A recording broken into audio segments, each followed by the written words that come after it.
امام مہدی فیوچر میں آنے والے ایک ایسے انسان جس کی پریڈکشن آج سے 1400 سال پہلے رسول اللہ صلی اللہ علیہ وسلم نے کی تھی، اور یہ صرف اسلام میں نہیں بلکہ دنیا کے ہر ریلیجن، یہودی، کرسچینٹی اور ایون ہندوؤں میں بھی ایک ایسے انسان کے آنے کا ویٹ کیا جاتا ہے۔ کچھ مسلم سکولرز کا کہنا ہے کہ امام مہدی کا آنا صرف ایک مت، ایک خیالی بات ہے، اور یہ یہودیوں اور کرسچنز کی ایک بہت بڑی سازش ہے جو انہوں نے مسلمانوں کے درمیان اس لیے پھیلایا تاکہ مسلمان اپنے اوپر ظلم ہوتا ہوا دیکھ کر بھی خاموش رہے اور اپنے دشمنوں کے ساتھ جہاد کرنے کے بجائے بیٹھ کر صرف امام مہدی کے آنے کا ویٹ کریں۔ لیکن اب مسئلہ یہ ہے کہ کیا امام مہدی کا آنا صرف ایک مت ہے اور یا سچ میں ایک انسان آ کر پوری دنیا کو ہلا سکتا ہے؟ امام مہدی علیہ السلام کا پریڈکشن حضرت محمد صلی اللہ علیہ وسلم نے 1400 سال پہلے کی تھی۔ ویڈیو کو سکپ نہیں کرنا، ویڈیو پسند آئی تو ویڈیو کو لائک کیجیے۔ تو آئیے جانتے ہیں اس ویڈیو میں۔ یہودیوں کی سازش کی وجہ سے اللہ تعالیٰ نے حضرت عیسیٰ علیہ السلام کو آسمان پر اٹھایا۔ اس کے تقریباً 70 سال بعد پوری فلسطین میں یہودی آباد تھے، لیکن وہاں ان کی حکومت نہیں تھی۔ حکومت اس وقت کی ایک سپر پاور رومنز کے پاس تھی، اور فلسطین رومن امپائر کا ایک چھوٹا سا پروونس تھا۔ ریلیجن کے حساب سے یہودیوں اور رومنز میں بہت بڑا ڈیفرنس تھا، کیونکہ یہودی مونوتھیسٹ صرف ایک خدا کے ماننے والے تھے اور رومنز بہت سارے خداؤں کو مانتے تھے۔ اس لیے اس ڈیفرنس کی وجہ سے رومنز کبھی کبھی یہودیوں پر بہت ظلم کیا کرتے تھے اور ان سے کافی سارا ٹیکس بھی لیتے تھے۔ جب رومنز کی ظلم حد سے زیادہ بڑھ گئی تو یہودیوں نے رومنز کی حکومت سے بغاوت کر لی، جس کی وجہ سے رومنز کے بادشاہ ٹائٹس نے یہودیوں پر حملہ کرنے کا فیصلہ کیا اور اپنی آرمی کو فلسطین میں انٹر کر کے وہاں کی مین سٹی جروسلم کو چاروں طرف سے گھیر لیا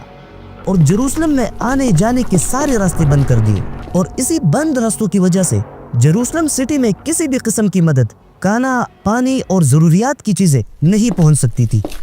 رومنز کی اس سخت سیج کی وجہ سے وہاں جروسلم میں آہستہ آہستہ یہودی بھوک سے مرنے لگے، اور حالات اتنے خراب ہوئے کہ جوزفس نے اپنی کتاب میں لکھا ہے کہ ان سخت حالات کی وجہ سے ماؤں نے کھانے کے لیے اپنے ہی بچوں کے جسم کا گوشت پکایا۔ اور جب سیج ختم کر کے رومن آرمی جروسلم میں انٹر ہوئے تو سب سے پہلے انہوں نے یہودیوں کے سیکنڈ ٹیمپل کو آگ لگا دی، جس میں ہزاروں یہودی جل کر مر گئے۔ اور پھر ٹائٹس کی فوج نے جروسلم میں کسی کو بھی نہیں چھوڑا، بچے، بوڑھے، عورتیں سب کو مارنا شروع کیا۔ اور اگین جوزفس نے لکھا ہے کہ اس دن لگ بھگ 11 لاکھ یہودیوں کو ٹائٹس کی فوج نے مارا تھا، اور جو یہودی وہاں زندہ بچ گئے انہیں جانوروں کی طرح غلام بنا دیا گیا، جس کی وجہ سے روم میں یہودی غلام اتنے بڑھ گئے کہ مارکیٹ میں ایک غلام کی قیمت جانور کی قیمت سے بھی کم ہو گئی۔ اب یہودیوں میں ان سخت حالات کی وجہ سے ایک بات بہت ہی زیادہ فیمس ہو گئی کہ ایک دن ایک آنے والا آئے گا جو یہودیوں کو اس غلامی کی زندگی سے نکال کر دوبارہ دنیا میں سپر پاور بنا دے گا۔ اور یہ بات ان کی کتاب تورات میں بھی لکھی گئی تھی، لیکن حقیقت میں وہ حضرت محمد صلی اللہ علیہ وسلم ہی تھے، جن کے آنے کے بعد سب سے پہلے انہی یہودیوں نے محمد صلی اللہ علیہ وسلم کا انکار کیا تھا۔ اور یہی سیم بات کرسچنز کی بک انجیل میں بھی لکھی گئی تھی، بلکہ انجیل میں تو محمد صلی اللہ علیہ وسلم کا نام بھی آیا تھا، جس کا ریفرنس خود اللہ تعالیٰ نے قرآن مجید میں دیا ہے۔ فیوچر میں ایک انسان کے آنے کا عقیدہ صرف یہودیوں اور کرسچن میں نہیں تھا، بلکہ یہی سیم سوچ انڈیا میں ہندوؤں کے درمیان بھی مشہور تھی، کیونکہ ہندوؤں کے مطابق ان کے بھگوان وشنو کے 10 اوتار ہے۔ اوتار کا مطلب جب دنیا میں گناہ بڑھ جائے تو بھگوان خود اور یا کسی کی شکل میں آ کر دنیا میں اس برائی کو ختم کر کے ریلیجن کو بچاتے ہیں۔ اب ہندوؤں کے مطابق وشنو کے ان 10 اوتار میں سے 9 اوتار تو زمین پر آ چکے ہیں، اور 10واں اور آخری اوتار کلکی نے ابھی آنا ہے۔ اور انٹرسٹنگ بات تو یہ ہے کہ ہندو مذہب میں کلکی اوتار کے بارے میں جتنے بھی نشانیاں بتائی گئی ہے وہ ایگزیکٹلی حضرت محمد صلی اللہ علیہ وسلم سے میچ کرتی ہے، جس کی وجہ سے کچھ سکولرز کہتے ہیں کہ ہندوؤں کا 10واں اوتار کوئی اور نہیں بلکہ حضرت محمد صلی اللہ علیہ وسلم ہے۔ لیکن خیر، اسلام سے پہلے فیوچر میں آنے والے ایک انسان کا عقیدہ ان تینوں ریلیجن میں فیمس تھا، اور جب اسلام آیا اور مسلمان حضرت محمد صلی اللہ علیہ وسلم کی میسج کو پوری دنیا میں پھیلانے لگے تو اس مقصد کے لیے مسلمانوں نے پوری دنیا کو کانکر کرنا شروع کیا، کیونکہ جب تک آپ کے پاس پاور نہیں ہوگی آپ اپنی سوچ کو دنیا میں پوری طرح کبھی بھی امپلیمنٹ نہیں کر سکتے۔ اس لیے مسلمانوں نے آہستہ آہستہ آدھی سے بھی زیادہ دنیا فتح کر لیا، اور جب عباسیوں کا دور آیا تو اس وقت مسلمان اپنی طاقت کی پیک تک پہنچ گئے تھے، جسے آج بھی دنیا میں اسلامک گولڈن ایج کے نام سے یاد کیا جاتا ہے۔ اسی عباسی خاندان کے 5ویں بادشاہ ہارون الرشید نے ایک بہت ہی یونیک کام کیا۔ انہوں نے اپنی کیپٹل بغداد میں مسلمانوں کے لیے ایک بہت بڑی لائبریری بنائی، ہاؤس آف وزڈم، اور اس لائبریری میں دنیا کے کونے کونے سے تمام اینشنٹ کتابوں کو لا کر رکھ دیا، جس میں دنیا کی ہر ریلیجن، یہودی، کرسچنز اور ہندوؤں کی بھی کتابیں تھی۔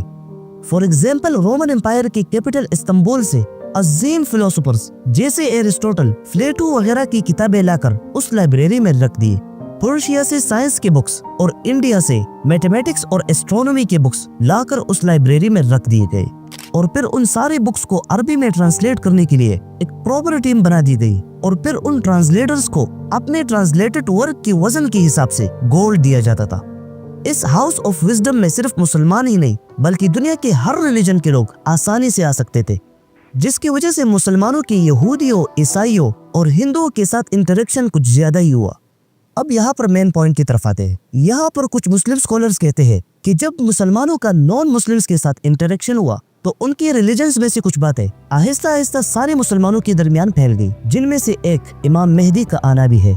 اور یہی وجہ ہے کہ امام مہدی کا ذکر قرآن اور حدیثوں کی 2 بڑی کتابوں میں کہیں پر بھی موجود نہیں ہے، لیکن اس کے باوجود یہ مسلمانوں کے درمیان ایک پراپر عقیدہ بن چکا ہے۔ لیکن یہاں پر یہ بات نوٹ کرنا لازمی ہے کہ انسان کی ہدایت کے لیے صرف قرآن پر عمل کرنا کافی نہیں ہے، کیونکہ اسی قرآن میں بار بار آیا ہے کہ رسول اللہ صلی اللہ علیہ وسلم کی اطاعت کرو، اور جس نے رسول کی بات مان لی تو گویا اس نے خدا کی بات مانی، اور رسول اللہ صلی اللہ علیہ وسلم کی اطاعت تو تب ہوگی جب ان کی حدیثوں پر عمل کیا جائے۔